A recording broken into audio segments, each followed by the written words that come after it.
couple of short weeks, the World Cup returns to the United States of America for the second time in history.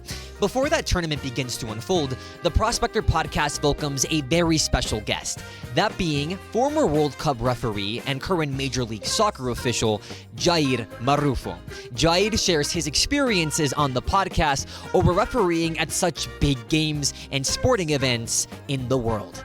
Before we get to Jair's segment, however, the Prospector Podcast is continuing their yearly tradition of putting the spotlight on graduates. Joining us is Sofia Sierra and Fred Kepfield, who are getting ready to walk the stage at the Don Haskins Center this spring. After that, alongside Adriana Quiñones, Jesus Reyes joins the Prospector Podcast. Jesus is the ambassador for Warner Bros. Down at the University of Texas at El Paso. He shares his experiences connecting with Hollywood alongside of Vivian Noé, who has essentially become the main reporter for everything celebrity at the Prospector. Co-hosting today is Cameron Mason and Christian Hernandez. My name is Sebastian Perez Navarro, and you're watching episode 6 of the Prospector Podcast, aka the super finale of season 14.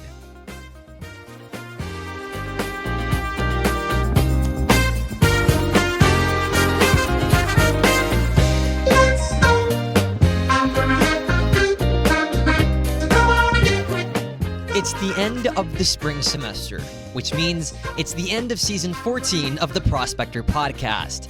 And we're going to continue a yearly tradition, our graduation segment. This semester, we have 2 people graduating from student media and publications to open up the super finale. But before we get to them, co-hosting once again is Christian Hernandez. Post Gym Center podcast episode. Christian, do we have a debrief from the episode 5 that you can watch on the Prospector YouTube channel? A bit intense. Or, there's a difference between when you watch from the camera and then you're sitting down. Because, right now, I was Gym Center like this the whole time. Yeah.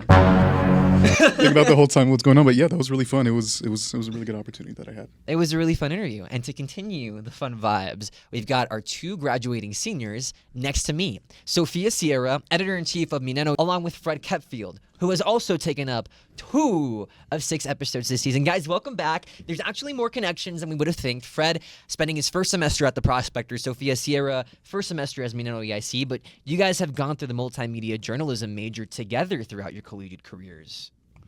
We have. Even also had the opportunities for, Sofia to actually interview me for Minero as well. If we want to talk more about it as well. Before we get into that, though, some guidelines, because we're entering controversial territory. See, later on, we're going to have a World Cup referee, Jair Marrufo, on the Prospector Podcast. He's going to talk to us about that, and we got gifted 2 cards. If you guys say anything semi-controversial, I'm giving you a yellow card, and then if it's too bad, right, Christian? Do you get to keep those? I think. They're technically my dad's, but I stole them. It's fine. Okay. He doesn't know they're gone. Is that a yellow? You got a red card, all right? Say less. It's over, and we're not going to do this for the rest of the segments because they're guests, so we have to behave. But, so, yeah. Anyways, Fred, as you were saying.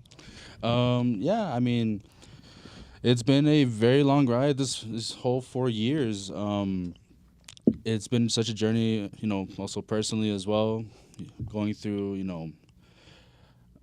the multimedia journalism, major is a very, very hard major. It's very stressful. You are, okay, we're going to have to cut this, right? Well, it is a very hard major. It's very tough. It is very, how do I say this? Stressful. I don't have any more words. It's just, a very, I can't even do this anymore.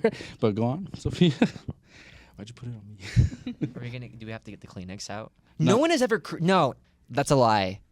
We have had people cry. That was my fault. Yeah.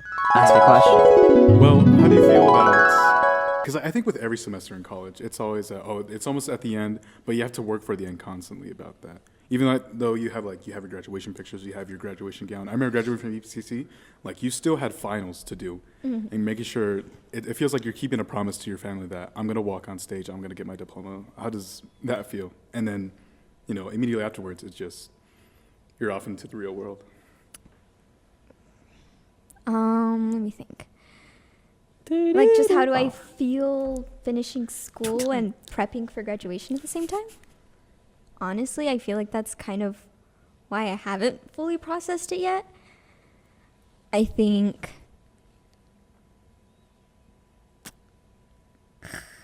I think. Sorry, you can cut it out, okay?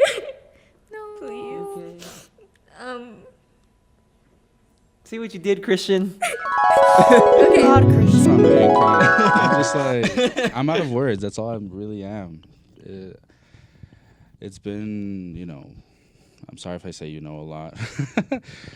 But it's been a very stressful 4 years. It really has been.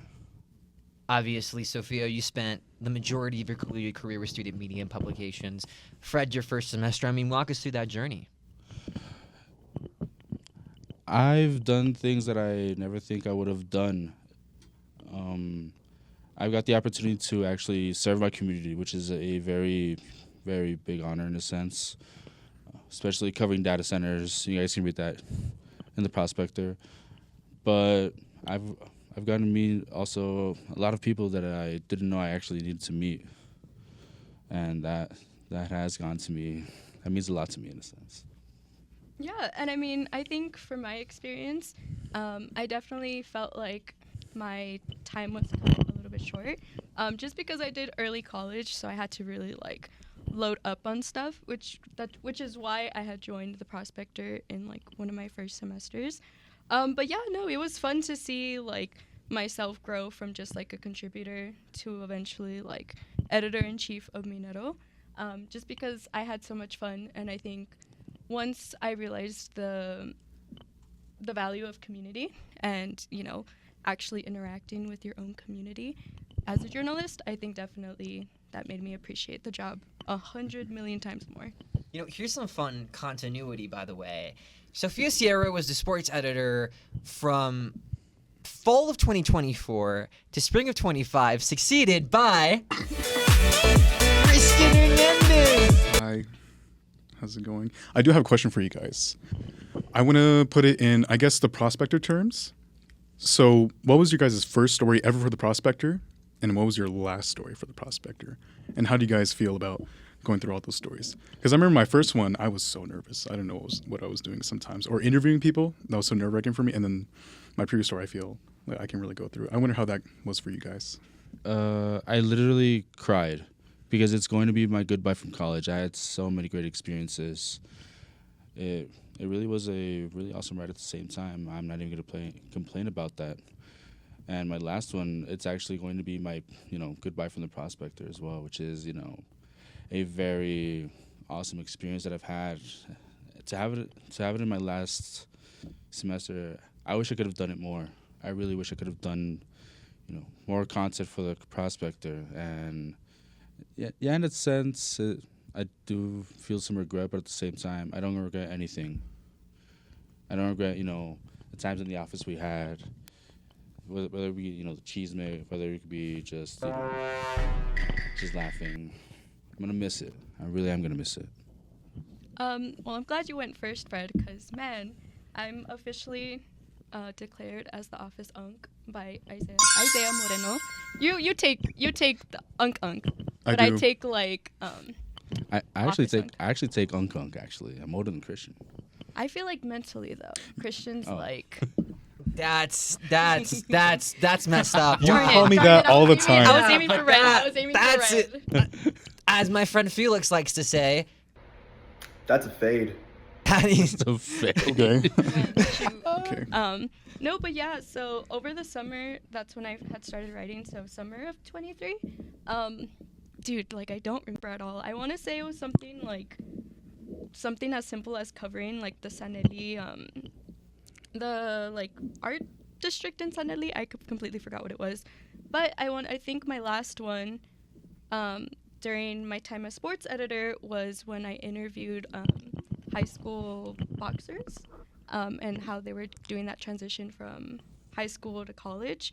But actually, now thinking about it, Jimena did ask me to write a farewell piece for your grad issue. So technically, I guess that's my last piece. farewell pieces on the newspaper and on the super finale of the Prospector podcast. Guys, something that we both want to know is people who still have a good chunk of our collegiate careers left, right, Christian? Yeah. No, you're leaving me next year. It's gonna Well, be me. I want to get my master's, so I feel like I'm halfway. So you're staying. You're staying with me is what I'm hearing. I'll think about it. Master's in what, if you don't mind me asking? In communications, well, I don't want to give it out, but it's something in media clutter about that. So society versus media clutter and how society combats advertising to begin with. That's my plan. From your guys' time at UTEP, what are some of your favorite experiences that you've had? Sophia, we'll start with you. Darn it. Wait, you have to give me a second to think about. I want to say definitely, I mean, minor paloozas are always fun. I think they definitely just helped me get more involved with the community, and just seeing like an actual horde of UTEP students like in one place definitely is always surprising to see. And I think besides that, you know, just honestly times in the office are really just like memories that I hold really close to my heart. Just because I've had that darn office has seen like so many faces of me and so many different eras, and like it's just fun to think back like when I walk into the office, just like of how many different people that I've seen and I had to say goodbye to and hello, like my fellow staff member over there, Diego Hernandez. Our second camera isn't working today, so here's a photo of Diego. You can Yes. I'll be sure to send one. you can check out his work on UTEP Minato magazine. It's not working.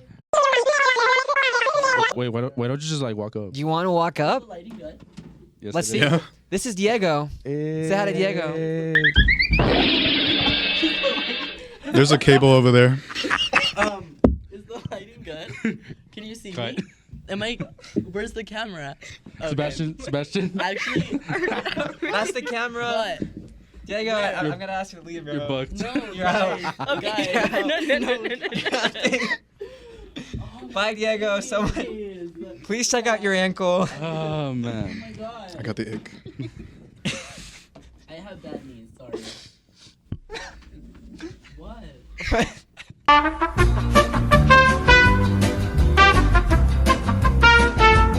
Fred, as you were saying. Give me a minute. We should just put the picture up.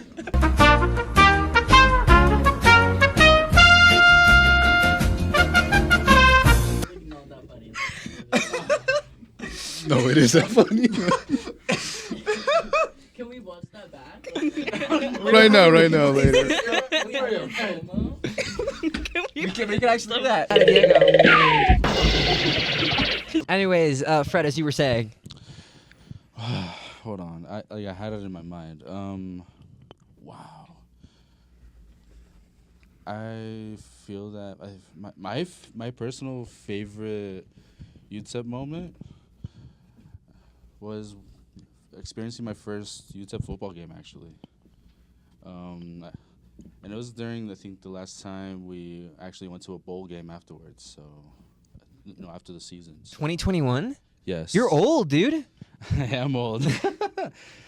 But that's so far my favorite UTEP moment so far. So, yeah. I mean, before we end off this segment, of course, you guys are going into the post-college parts of your life. So, I mean, what's in the future for you guys once you walk the stage at the dawn? Applying to jobs here. When it comes to journalism, just keep applying to jobs, keep at it. I mean, I'm thinking applying to, well, also grad schools in my mind so far as well. So, yeah. Yeah, and as for me, I think, I don't know, walking across that stage firstly is going to be bittersweet for me, just because I feel like there's so many people waiting for me on the other, like, end of post-grad. Like, again, I've seen so many people leave, and it's just like, now it's my turn, and which is kind of crazy. Like, I thought, I don't know, for whatever reason, I thought I was just going to be, like, locked into student media and publications and my college career. But after that, man, I don't know, probably just take a nap, like, Yes. hibernate. That's the first thing I'm going to do after I walk that stage. And then after that, I mean, like we said last time on the podcast, I do have an internship with Texas Monthly. So that's what I'll go ahead and be doing for the summer. But after that, not entirely sure. But I think, like, that's completely okay too, you know? Well, thank you guys so much for everything you've done for UTEP student media and publications. Christian, you're going to be right back. You're going to hop in the director's chair for our next segment. We got Jesus Reyes coming up, the Warner Brothers ambassador at the University of Texas at El Paso. We're going to learn a thing or two about movies in Hollywood coming to UTEP. Stay tuned for that. Diego, we hope that you're okay. Guys, can I do like a proper hello now? No, you had your chance. No, you had your chance. It's over, Diego. Not even a proper goodbye. This is your podcast debut. Oh, that is. I would have thought it was like a cuter debut, like me sitting or something. Nope, this is it. Congratulations, Diego. What did you trip on? A huge shout out to Dustin Perez as well for hopping on camera. Aaron De La Cruz, who's currently directing. We're going to have so many different directors on this episode. It's the super finale, episode 6, season 14 of the Prospector Podcast. Stay tuned.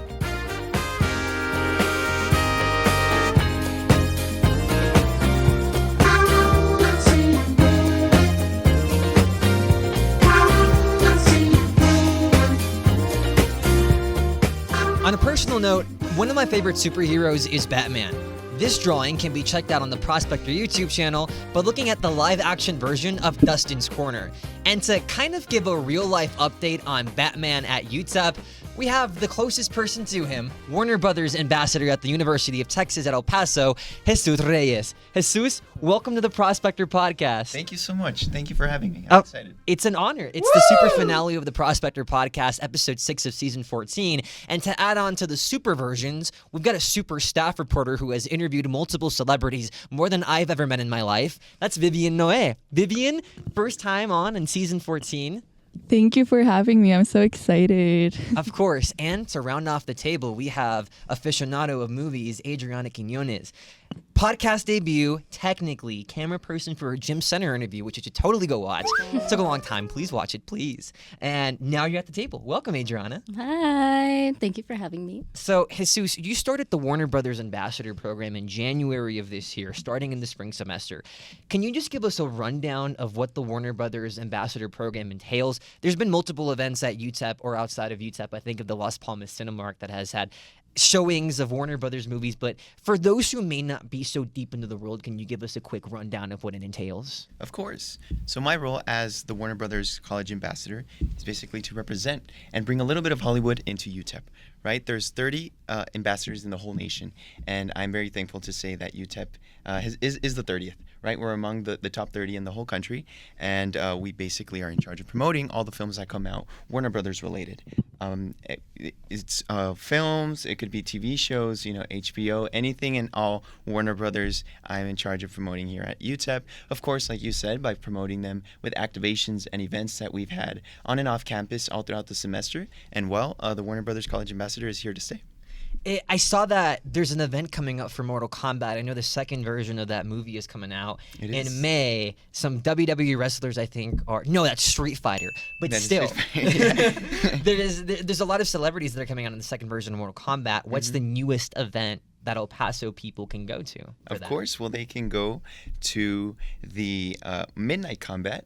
That's the title of the event, and that will be held on Friday, May 1st at Cantaritos Mexa, right down the street here near UTEP. And it'll be a fun little kind of event, activation. We're kind of going for a rave, for a little party, a little outing. It's a Mortal Kombat themed night out, and I'm very excited for it. Jesus, can you just give us some context? How did you get that position? What did the process look like? Of course, I got the position. I wasn't even looking for it, if I'm being completely honest. Of course, I'm a fanatic. I'm a film enthusiast, and I'm an artist as well. So I went to the One Battle After Another premiere here downtown at the Plaza Theater, and I met Warner Brothers publicist, and we connected at that event. And later on, she connected me to the head coordinator and the head coordinators of the program. And I got hired on the spot on that Zoom meeting, and the program has existed ever since. That's amazing, Jesus. And that connection you've kind of brought into the Prospector. Our very own staff reporter, Vivian Noé, has gotten to interview Margot Robbie, Jacob Elordi, who I know from The Kissing Booth and The Kissing Booth 2 and The Kissing Booth 3 and how many other kissing booths. There's a lot of kissing booths. There's a lot. There's a lot. Really? There's quite a few. There's a few. Yeah. I only watched the first one when I was in middle school. Yeah. I mean, that in itself of interviewing celebrities for movies like Wuthering Heights is a whole process. So, right. What did putting Vivian in that position look like, and what was it like interviewing the celebrities? And I know you wrote a whole opinion piece for the Prospector, but we need to get your opinion on this on the podcast. Okay. Do you want to go first? I can start.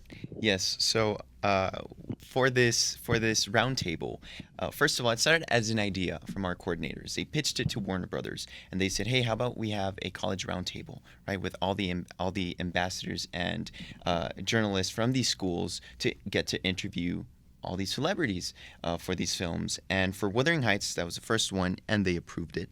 And so basically, us ambassadors, like I said, there's 30 of us, and only 10 could interview them. So we all pitched in, we all sent a pitch, and we said, hey, like, this is the reason why UTEP should interview Margot Robbie and Jacob Elordi, and we got approved. We got selected among the 30. We were in the top 10, and later so then I was in charge of looking for that journalist, and I had seen her work at the Prospector, and I really liked it, and I really enjoyed everything she published. So I reached out to her, and well, the rest is history.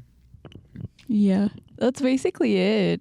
From my perspective, it was so random because I knew I didn't even know what the ambassador program was at that point.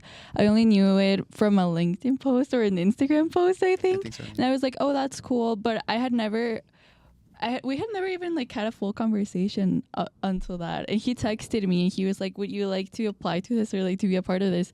And obviously when I saw Jacob Elordi and Margot Robbie, I was like, of course. And yeah, from my perspective, it was so fast. Sometimes I'm still like, I can't believe that happened because it was so fast. I think it was like 2-3 weeks.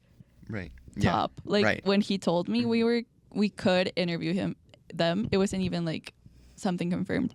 And then like 2 weeks after, I was on a Zoom call with Margot Robbie and Jacob Elordi. So that was insane. And it's still like one of I think it's my favorite day ever. Like I remembered it and I'm like, oh my gosh, that was the best day. But yeah, it was really fun. And I'm obviously super grateful with Memo for picking me for that opportunity. And I don't know, it was also really encouraging because I think sometimes when you're writing, you assume nobody reads or like, oh, who's going to read this? And then when you have people reach out to you and be like, oh, I really liked your work, it's really cool because it kind of breaks that third wall of, oh, am I writing like just for a job or am I writing to people? And that was just something really encouraging. And yeah, I would say keep writing to everybody because you never know where it's going to take you, and keep posting. That's what I would say. Now, I was wondering, what is your plan for mainly the future? Because this started back late, like last year, I believe. So what do you plan going forward, like interviewing more celebrities, doing more like pop-ups, all of that stuff? What do you plan on doing? Right. So for the future for the Warner Brothers Ambassador Program here at UTEP, we have lots of films lined up already for next semester. We're already starting to plan, and I'm really excited to say that I will be continuing next semester and the semester after until I graduate in May 2027. So I'm very excited for that. And yes, we'll be continuing with the activations, with the pop-ups, with events, with screenings as well, special stunted screenings with influencers, and just spreading the word and like I said, bringing a little bit of Hollywood into El Paso. I know that The Mummy recently came out a couple of weeks ago. Mm-hmm. More Warner Brothers movies are going to start filing in as we reach to the year. I think about Supergirl. I think about Clayface. Right. What I want to know is, first, are we invited? And second, absolutely. what does the planning behind making one of these events look like? Whether it be a special screening or ticket giveaways, as seen on the Instagram, as looked at here. And here's his Instagram and his LinkedIn. Well, thank you for that. And yes, go follow. But yes, it's a lot of work, right? Of course, we have to know, of course, what we're promoting. Once we get all the information about the film, we then start brainstorming, and then we pitch the ideas, and then they get approved. And then, of course, they send all the merch, all the passes, the special Fandango passes, hoodies and all that to give away. And basically, while we're promoting one film, we're already planning the next one. That's how fast-paced it is. Of course, it's within a semester, the frame of a semester. So we have to, of course, kind of be on top of it, and then just execute all, the events as they go. And yeah, I'm very excited for what's to come for next semester and the semester after.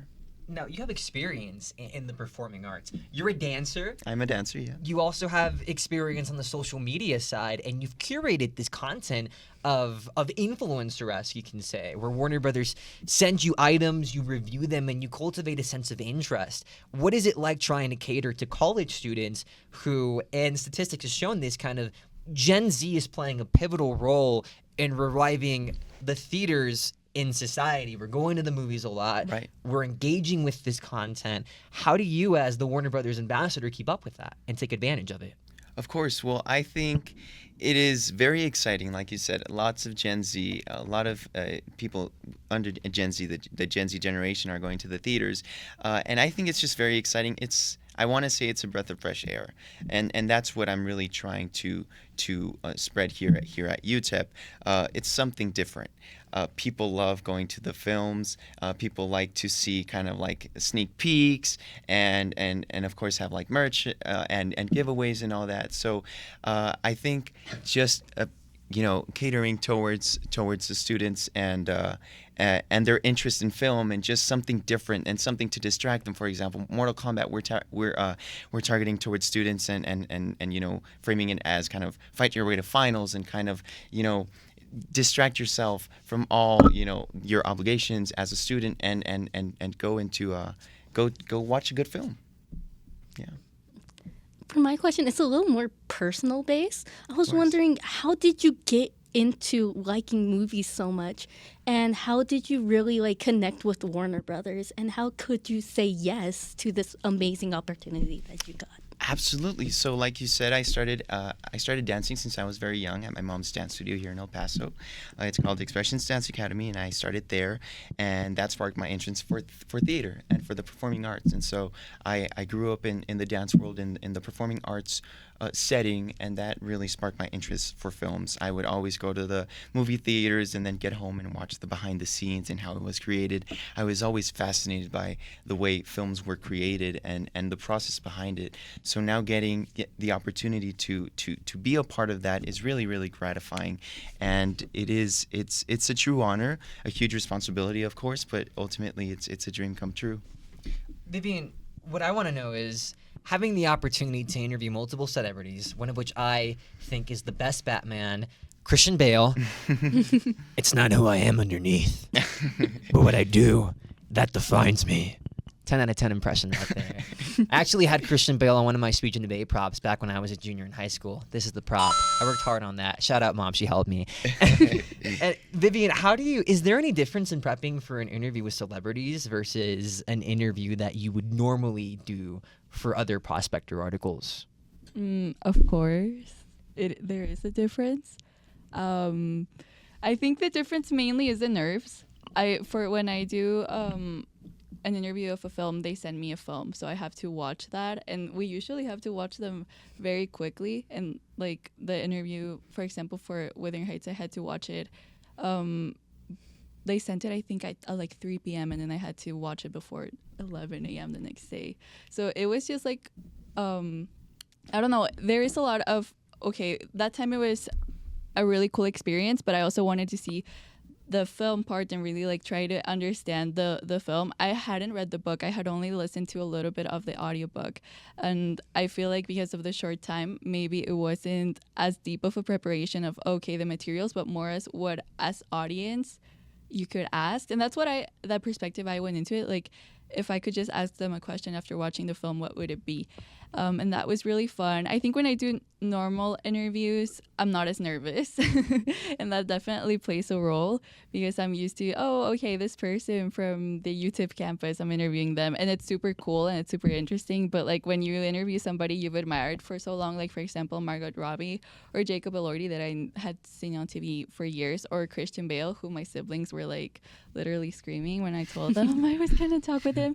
But I think it's overall really all about the human experience, film, and also the interviewing them. But yeah, I don't know. It's really cool. It's a dream come true every time I get to do it. So it's really fun. Having early access to these films, how have you differentiated them, watching them from a fan perspective and a critical perspective? I've watched every single video on how to analyze film that I could find. All the video essays, here they come. Yeah, literally every single video. Also, I think I watch them alone in my bedroom, and it's just me and my notebook, and I'm taking notes. Normally, as a fan, you don't take notes, so you're not really paying attention to all of the details. I think as a fan, you're able to really experience it like fully for those 3 hours. But when you're thinking of it critically, you really like focus on the details. You pause, you replay a scene. That's something I would do for my questions, or I would focus a lot on dialogue. I think the way actors express language can really tell a story. So I would focus on that type of things that are stuff I would never think when I watch a movie normally. And yeah, but it was really fun. Yeah, it was like the best experience. I get all happy when I think about it. Before we close off our WB segment, no, I am not going to recite the entire Animaniacs Yakko's World theme song. I do know it though. I can sing it. You know it. I know it. Fully. I know 2/3 of it. Wow. But I'm not going to do it. We'll leave that for another segment. Exactly. That Next requires. I want to see that. I need to see that. I can do it. I can do that. But before we end off, Jesus, I want to know 2 things. The first, favorite Warner Brothers movie? A Joker 2019. That was such a quick reply. He knew right off the bat. Right off the bat. Clock it. Am I right, Christian? Thank you, Christian Hernandez, for directing as of right now. Vivian? Mine has to be Barbie. Barbie? Yeah, that's the reason I do what I do. I think it was a film that I watched and I cried because I was like, I connected with it as a girl. It's like, they get me. I'm just Ken. Not for that part, but I didn't cry with that performance. No, but like, I really like that movie. And it was Margot Robbie. And it was Margot Robbie. I actually had done in high school, or I don't remember when I did it, but I found something in Canva that was like a PowerPoint presentation on film we had to do, and I did it on Barbie. And I found it, and I was like, I didn't even remember about that presentation. I was like, I would have never thought I was gonna interview her a few years later. Adriana. The Scooby-Doo live action one. I love that one. Which one? There's a lot. I think the first one is my favorite because I always loved Scooby-Doo as a kid. I even got a dog to name him Scooby-Doo. My parents did not let me name him Scooby-Doo though. I still regret that. That was his nickname. It was his nickname. But I loved it so much. Jesus, before we end off the segment, is there anything that UTEP students could look out for this upcoming summer with so many WB releases, or even going into the fall semester? Of course. So we have Supergirl releasing this June 26, 2026. So it's 6/26/2026. I thought that was really cool. And then we have, at the start of next semester, we have Practically Magic 2 with Sandra Bullock and Nicole Kidman. We have Clayface in October, also DC movie. We have, what else? We have Cat in the Hat, an animated version. And to close off the semester, Dune Part 3. I'm going to read the Dune books. Personally, I'm looking forward to Cat in the Hat. Anyways. I'm looking forward to it too. Thank you so much, Jesus Thank Reyes. you. Gotta say that right. The Warner Brothers ambassador, do him justice. Vivian Noé, our celebrity interviewer, and Adriana Quiñones. Hey, we have one more segment to go. We are interviewing Jair Marrufo. He is a former World Cup referee that refereed in the 2018 World Cup, multiple Gold Cups, multiple Olympic qualifiers. He's up next on the Prospector Podcast. You're watching episode 6, aka the super finale.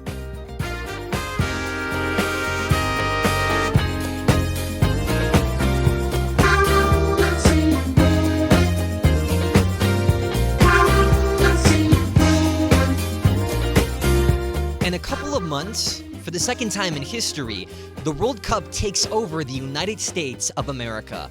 But right before that tournament happens, and for the super finale of season 14 of the Prospector Podcast, we're picking up on the World Cup with the former referee of the 2018 World Cup and an El Paso legend, Jair Marrufo. Mr. Marrufo, thank you so much for joining the super finale of the Prospector Podcast. Thank you for having me. I'm really excited to be here.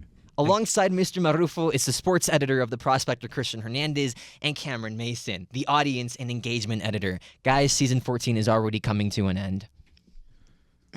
It's been a wild ride, but we're here. we're here. That's what I think this has been a great podcast season. Honestly, probably I think it's our best. And we're ending off on a high note because so the United States is joining a club where only 5 countries are a part of, hosting the World Cup 2 consecutive times, Mexico thrice. Mr. Marrufo, you were selected to represent the United States and reffing the World Cup in 2018. First question off the bat, what is it like refereeing a World Cup game? It's nerve-wracking. I could tell you the game itself, it's easy to referee just because the players are controlled, because they don't want to make mistakes. They don't want to jeopardize to lose that game. So it's easier to referee, but the pressure that the world is watching and your family and everything you worked up for to get to the World Cup, that's the pressure that was getting to me the night before I had to referee. Let's get into some background. Not only did you referee a World Cup, but also Gold Cups, Major League Soccer for an abundance of decades, Olympic qualifiers. Easy. Easy on the decades. Crazy work, bro. Hey, to be completely fair, you're in better shape than I am. Yes, I agree. Right in the heart, man. Right in the heart. Mr. Marrufo, you spent a large amount of your childhood here in El Paso. Correct. An alumnus of Hanks High School and Del Valle High School, graduating as a conquistador. How did you start your career here in El Paso? I started at 19 years old, and I come from soccer family. My father was a FIFA referee in Mexico. He refereed about almost 16 years there. He was also an international referee. He did Copa America and a bunch of tournaments as well. He never got to the World Cup. So at 19, he asked me, hey, you want to referee? And I looked at him, I said, no. Why would I want to do that for? And he got a little disappointed, a little sad, and he left me alone. 3 months later, he asked me again, and I was like, no, I'm not ready yet. And then he kept on persisting, and then finally I said yes, just to get him off my back. I do the course. It's a weekend course. I started refereeing at 19, and all of a sudden, I felt something on the field, like it was in my blood. And it was. So at 19, I decided to start refereeing. And then I started noticing who my dad was. I really didn't know who my dad was until he took me to Juarez for a game against, I think it was the Cobras back then. And everybody was stopping him and asking him for autographs. And over there in Mexico, the referees are stars as well, just because it's the major sport they have. And everybody was asking for an autograph, a picture. And I was like, who is this guy? It's like I didn't know who my dad was until then. And then I realized, like, wow, he's big time. And then I started watching his games, and he started telling me about refereeing and how to do it at the higher level. And then he's decided for me, and I asked him, where should I referee, in Mexico or the United States? And this was about 1996.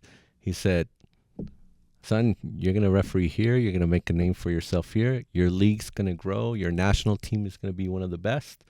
Stay here, make a name for yourself. And 25 years later, after I'm here doing a podcast with you guys, refereed a World Cup, major tournaments, been all over the world. It's awesome.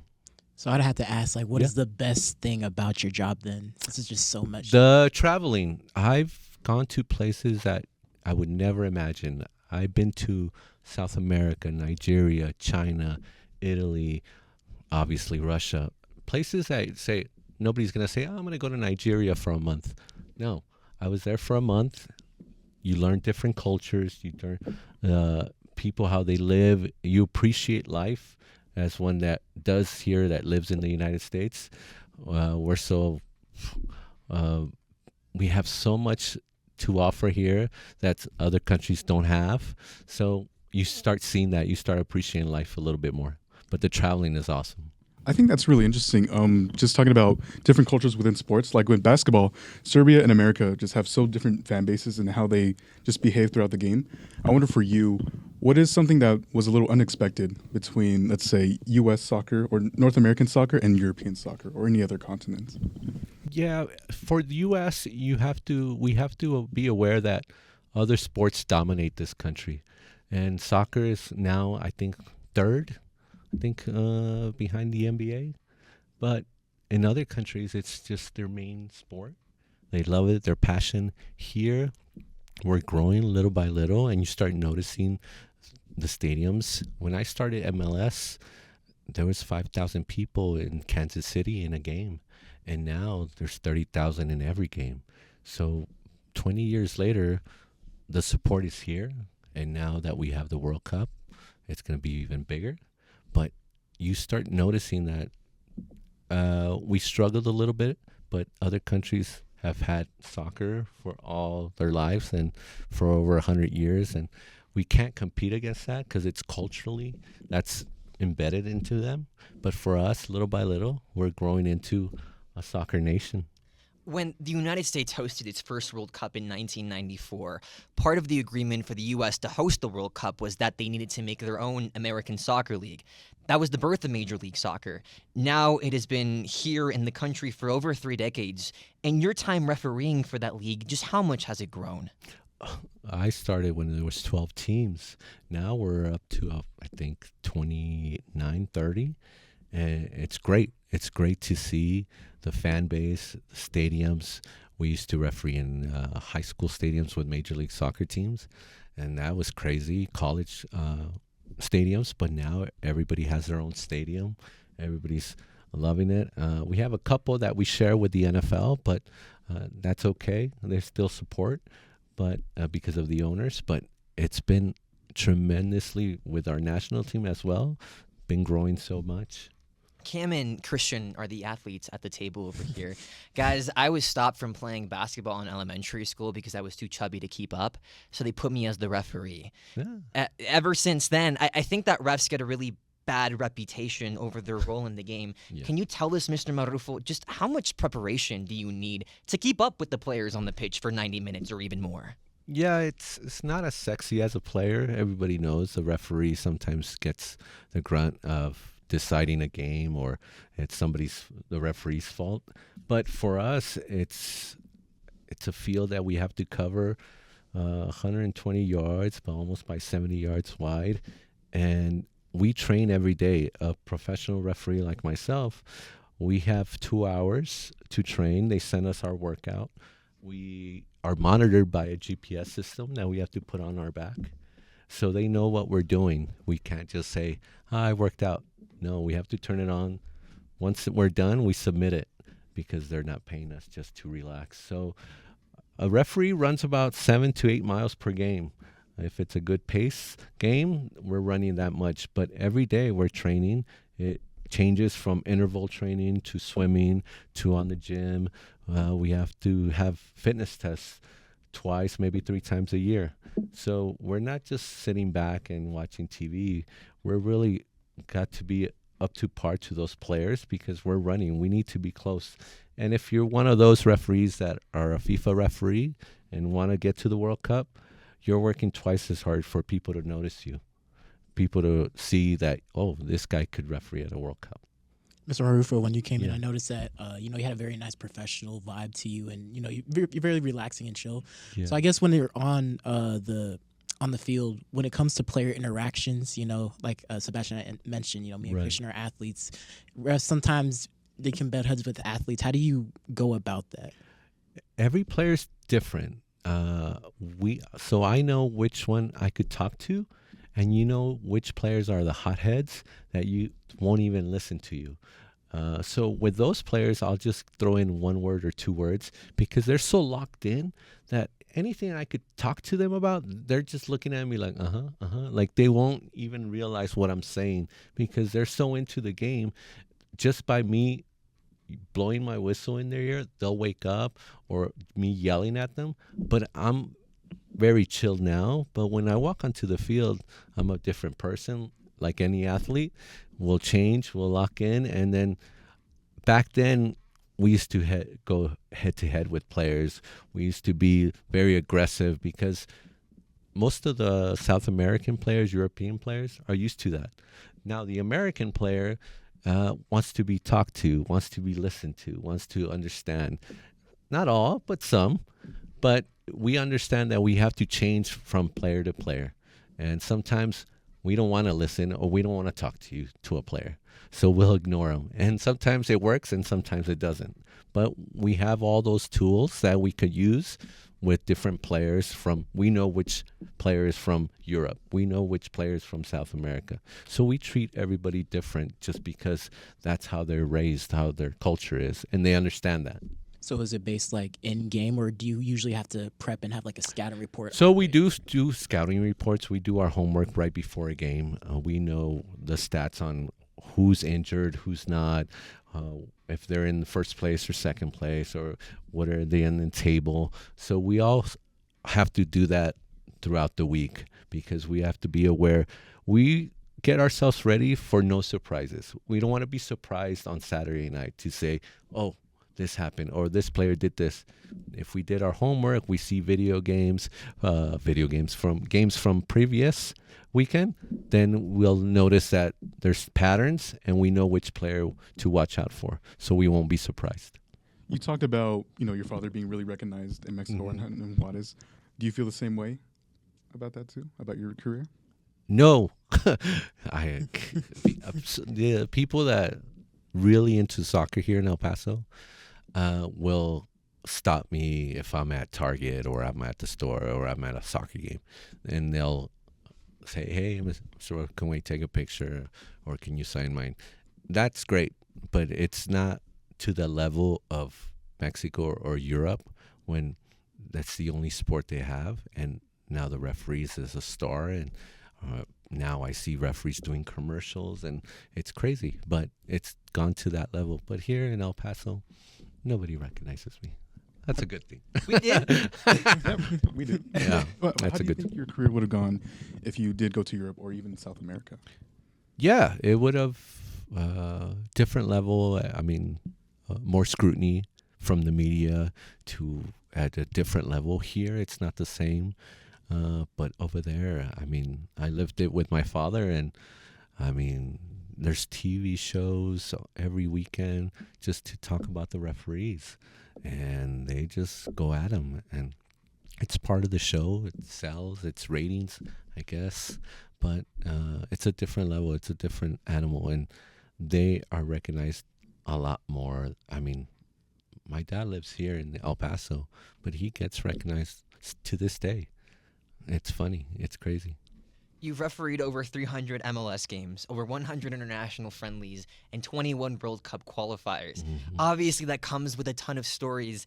I guess what we want to know is, what is the most tense situation that you've had to deal with having whistled for superstars of soccer? It's in Central America, it's very different. When I go to El Salvador or Honduras, we have to prepare ourselves mentally because as soon as we land at the airport, there's security guards and military waiting for us to escort us everywhere we go. And if you're not ready for that, when somebody right next to you is younger than you and is holding a machine gun and walking with you everywhere, it's pretty intense. They'll stand by outside your hotel room, your hotel. If you want to walk anywhere, they're standing by. So if you're not prepared for that, mentally you could be a little scared of the environment that you're in, but it's kind of intense, but it's a good way because you're noticing that people are like want to get near you, but they can't, and especially in a qualifier when it means so much to them to qualify for the World Cup, it's intense. And you've seen videos or you've seen news articles about being violent in there in Central America, but they just love the sport so much that it's one of those that you kind of have to be ready for.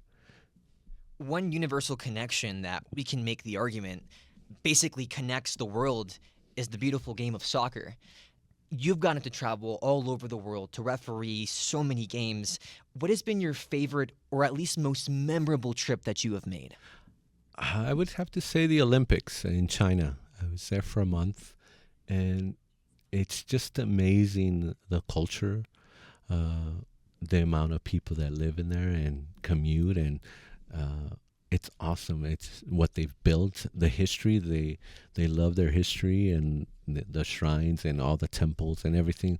That was the best experience, and my first time being at the Olympics, experiencing the whole Olympics, it was amazing. And doing a quarterfinal against the Netherlands against Argentina, it was something memorable. I'll never forget that because of the Special Olympics.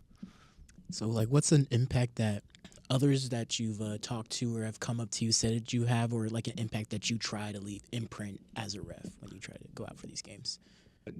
Yeah, every game is a test. Every time you go out there, you want to do your best as a referee. You're not out there to make mistakes, because it costs sometimes in our profession players' jobs, coaches' jobs. So we take a lot of pride in doing our best, going out there and just making it consistent calls on both sides. But to leave that mark, you as a referee, you want to not remember the referee, if you understand what I'm saying. If you're not remembering what the referee did, then he did a good job. Mm-hmm.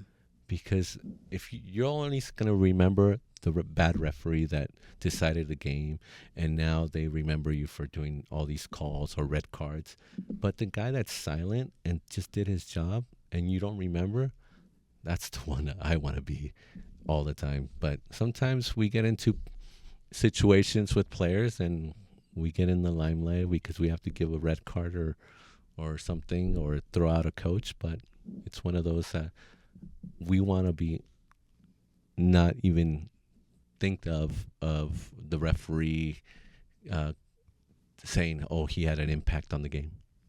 So do you feel like you're a hard-nosed referee, or do you think you're more lenient on everything? I am very hard. I was. Now with the experience, and I've been here so long, and over 20 years, that I understand the players, and now I'm kind of laid back. But 10 years ago, I was like face to face with them and say, you're not going to yell at me, I'm going to yell at you. Is there any player, well, if you can say, no, here, no, that you've butted heads with? Yeah, there's been several. I mean, back then it was players that, but they were coming from Central America or South America, and one of those that they understood. But now it's very different because we're being recorded every time, and it's one of those that there's so many cameras everywhere. Now people can read lips, and it's just now you can't risk it anymore. You can't say anything. You can't go back and forth with a player because now everything is being recorded, and you could get fired for it. I could get fired for it. The two most synonymous symbols for a soccer referee is the yellow card and the red card. Yes. Over your illustrious career, is there any booking that you still remember to this day? No. I mean, I have a nice picture of me giving a yellow card to Messi in my office. That's really tough. That's nice to have that. I've given yellow cards to great players, but red cards that stand out. No, there's one. I was doing a friendly. I did Argentina, Brazil in New York, and I have a nice picture as well showing a red card to one of the Argentine players, and then showing to the Brazilians because they got into it. Those are the moments that people share with me when they have a picture, and you start realizing like, oh, it was that player. But at the moment, you're not realizing, oh, I just carded Kaká or I just carded David Beckham. It's just another player for me until somebody brings it to my attention and shows me a picture. It's like, oh yeah, I did give him a yellow. Well, I did give him a red. I want to hop off the answer that you gave Christian by asking this. When you started to become more laid back, how was your philosophy over refereeing evolutionized as you've grown more comfortable into your career? And how do you determine what gets a yellow card and what gets a red card? And does context of the game have anything to do with that?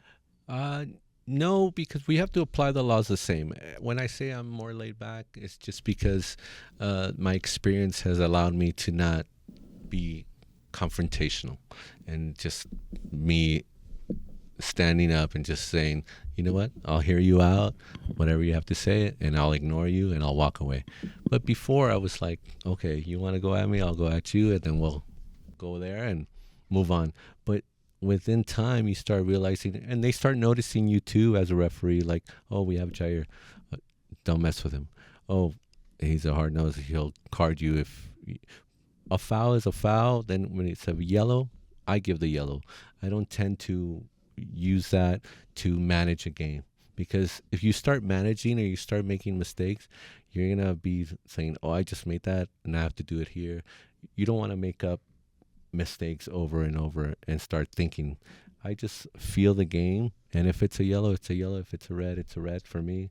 I'm not gonna change my way. I've never changed it, either whether it's an international game or an MLS game.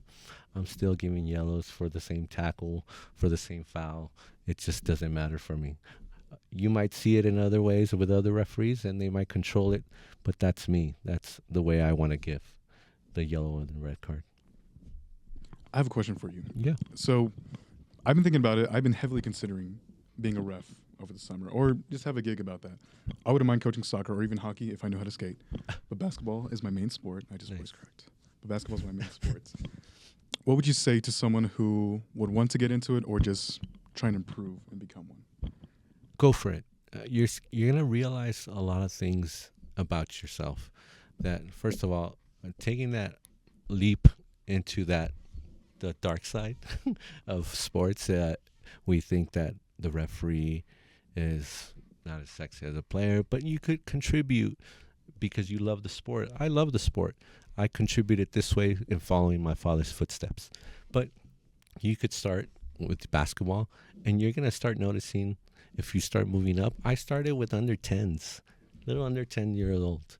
And then you start noticing that, and you start using that level and moving up. And maybe one day you can go to the college ranks or be in the Olympics. But you should try it. You should try it. You'll realize a lot about yourself and in how you manage people and how you can control your emotions itself, because that helps a lot in the world when people are yelling at you and abusing you and telling you that and saying hi to your mom and your family. It's very surprising to understand a referee in any sport. But go for it, man. You should try it. Okay, I will. That's my summer bucket list right now. Yeah. The summer plans. Oh yeah. Mr. Marrufo, we got your take on the emotion of being able to referee a World Cup game, but can you take us through the process of officiating one of the games at the world's grandest stage? So, when we get there, we arrive 2 weeks before the tournament starts. So we're all training together. We're all getting ready. The assignment comes within maybe 48 hours. And they do that because of the gambling issues that might occur during these big games. So they don't want to announce the referee a week before, because sometimes we've seen it in the past. They get to the referees, and not at the World Cup because of the security, but in other games when they announce the referee weeks in advance. So there's been issues with that. So that's why in the World Cup, 48 hours before, we're in a big auditorium. All the referees are there, a big meeting room, and our boss stands up and says, these are the assignments for this game. And we all clap, we all celebrate, because for some it's their second World Cup, for some it's their third, and for some it's their first game ever as a World Cup referee. So we're all celebrating with each other and giving hugs and high fives. And it's something that there's no cameras in there, so nobody will understand the feeling that you're going to have an opportunity to be in the biggest stage in the world, on the largest sport in the world. So it's a great opportunity, not just for me, but for my father that he never got to a World Cup. So that feeling for him when I called him and I told him I was going to do a game, I mean, he started crying. My wife, my kids were so excited, were so nervous. It was something special. But that's how we get assigned to a game. And then 2 days later, we're refereeing in the World Cup. It's awesome. That 2018 World Cup was incredibly monumental, not only because you partook as a referee or because the U.S. didn't qualify, but also because it was the first World Cup that used VAR. The MLS was one of the leagues that was using VAR before that World Cup, but other worldwide leagues in other continents weren't exactly familiar with the technology. So the American referees really played a role in helping other refs gain knowledge over that system. What was it like having those discussions and that interaction with other refs? Yeah, it was something new for us. I mean, you see it in other sports, the replay, and it's beneficial to the referees. But in soccer culture around the world, they didn't know that. They didn't experience it. They didn't like it in the beginning because it's like, oh, we don't want replay. Let the game be the way it is. But they started noticing the big calls could risk somebody's job or not winning the World Cup. So when we started in the United States bringing VAR, it was something that we all knew the technology was there, but we started realizing how close we are to using it for our benefit. And then obviously FIFA picked it up because the U.S. was doing so well with MLS. Everybody was on board with it. They were excited because those big decisions, they got the opportunity for the referee to see it a second time. And we didn't have that before. So when we called a big decision in the last minute of the game to decide the game, then if we're right or wrong, we could still go check. And that's why we have the VARs. And I think it's been great so far. I mean, it comes with a little bit of, again, the game is part of the game now. And sometimes you might not like it, and you might say, oh, he should see VAR. But we're there to make, if we're going to go see a VAR check, it's because we made a big mistake, and now we have to fix it. Or if we didn't make the right call, we have to fix it. I want to piggyback off that. There's going to be a new offsides rule coming in soon. Yes. Any thoughts about that? Yeah, it's great. Offside, people hate that you're offside by like a toe or like a little pinky. And now, if it changes, now the body could be part of it. Now you have to see in between players. If there's space in between, then he's offside. But if anything is interacting with each other, the defender or the attacker, and if there's no light in between, then we should have a good goal. And that's what they're promoting, more good goals, more goals in our game. And hopefully this works with the new offsides. But we'll see. We'll see. What implications do you think the new offsides rule has over the game of soccer as we go into a future where North America once again gets the world's largest tournament? We saw the aftermath of what happened last time the U.S. had the tournament. Now again in 2026, what does the future of soccer look like? Oh, now with our league in Major League Soccer, I mean, we start seeing prime players coming in and playing. And there was a big old thing about us having old-time players or a little more experienced players coming in. But now the league has grown so much, and it's been great to see. I mean, one of the players that comes to mind is Messi. He's coming in. He came in, and I mean, it's changed our sport. People are watching him, coming in, filling up NFL stadiums to come and watch. So if they see that and more players come, hopefully it's going to be beneficial for not just MLS, but for the youth to come up and say, you know what, I want to be playing in Major League Soccer. Mr. Marrufo, you have traveled the world, you have become a legend of the beautiful game, and you are also a native El Pasoan. I'm sure we can all agree on this. There's a feeling of when you live in El Paso, you feel trapped in your city, especially when you're in high school or maybe even attending college. Mr. Marrufo, as a story of someone putting El Paso on the map, what would you say to someone maybe our age who feels stuck in their city or believes that they can't achieve or live their dreams being an El Pasoan? Oh, doesn't mean anything. I mean, myself, and I tell this when I speak to kids, anything's possible, but whatever you want to do, whether you want to referee or be the best doctor, it doesn't matter where you come from. A little town like this, it's great.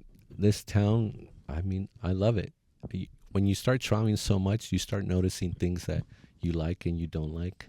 And when you're stuck in traffic for hours, then you appreciate the little towns that you have, that you live in. But El Paso has been great to me, very supportive of what I've done. But any kid that wants to do anything, that lives here, go do it. You're going to realize that you're going to miss El Paso a little bit, or you have your family here. But the ability to just say you're from El Paso and being that proud of having family here or being from here, it's great. It's awesome. The opportunity is there. I don't think because you're from El Paso you can't do anything. Hey, anywhere you're from, I think you could just go out there and be the next NFL star or soccer star or whatever you want to be. Jair Marrufo for the El Paso Athletic Hall of Fame. He has our sponsorship. Mr. Marrufo, thank you so much for spending your time at the Prospector Podcast. Thank you so much. Thank you for having me. Appreciate it, guys. Thank you.